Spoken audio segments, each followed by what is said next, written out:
Hello guys, in this video I will talk about data types in GoLang. So let's start. So there are three fundamental types of the data types.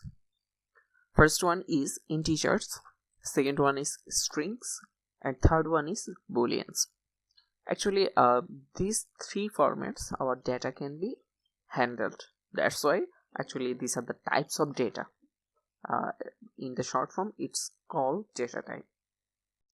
So let's see some details thing about those three topics.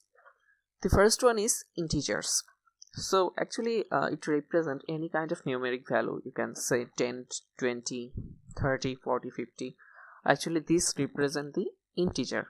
So which is any type of numeric value. It's called integers in Go language. This represents the integer data type. Okay. You can say, so if 10 point something, some 10.5, what will be that? Actually Go didn't slot out the fractional values, but in the some case many programming languages are divide those type into float. And actually if the range of the float is bigger then in few languages that will call the double.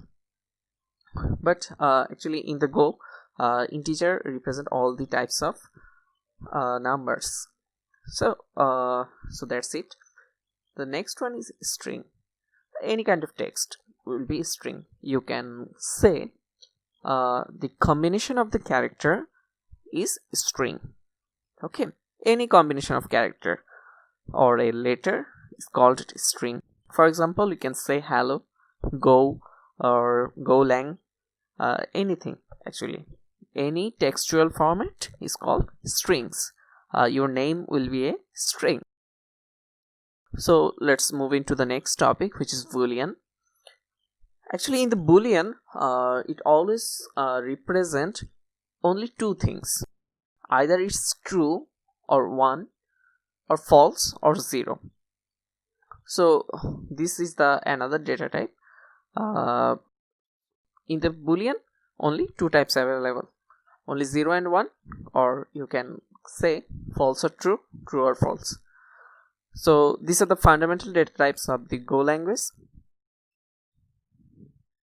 In the next tutorial you will see how to declare variables in Go language. That's it. Thank you.